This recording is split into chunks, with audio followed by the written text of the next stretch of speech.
Bonjour à tous, c'est Emmanuel, j'espère que vous allez bien et je vous retrouve aujourd'hui autour de deux choses. Donc la première, ce sera un chant autour de la paix, voilà, parce qu'on me demande là-haut de le faire. Je vais vous expliquer pourquoi. Et puis dans un deuxième temps, je vais faire une canalisation spontanée. Voilà, je vais me connecter au groupe et puis je vais voir, et bien s'il y a des messages, je vais vous, voilà, tout simplement, comme d'habitude, me laisser traverser. Et bien, parce que je reçois.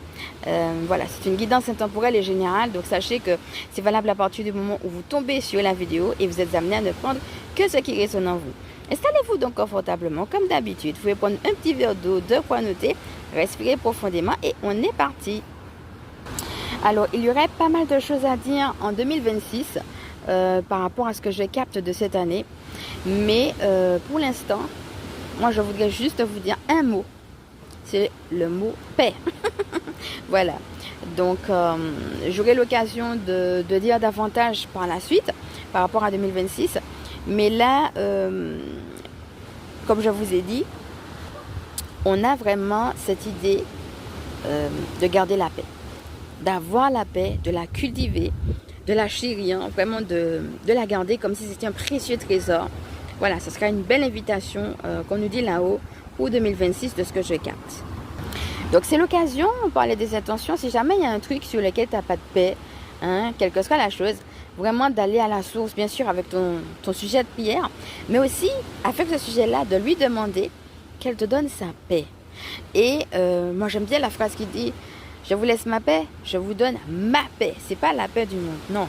C'est une paix surnaturelle. Hein? Ça, c'est une parole qui a été dite par Jésus. Et c'est une manière de dire, eh bien, la paix que je te donne, il ne faut même pas chercher à comprendre. C'est vraiment quelque chose qui n'a rien à voir avec les circonstances extérieures. C'est quelque chose qui nous dépasse parce que c'est surnaturel. Donc, si tu es dans une situation conflictuelle et puis que le diable, parce que c'est le mot, te fait croire que la situation est tellement conflictuelle que c'est impossible que tu aies la paix, eh bien, il est temps que tu puisses activer cette lumière de vérité, aller auprès de la source et demander à la source cette paix, c'est-à-dire la paix qui est vraiment surnaturelle, d'accord? C'est pas la paix du monde, ça.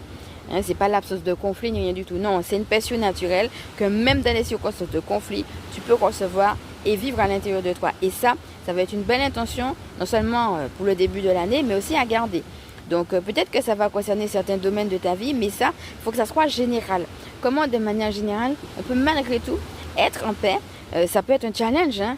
Mais là-haut, eh bien, je sens que c'est l'invitation que nous avons. Donc voilà, ce qu'on va nous demander tout simplement, ben, c'est de l'accueillir, comme d'habitude, juste d'accueillir, eh bien, cette invitation-là. Voilà mes amis, je vais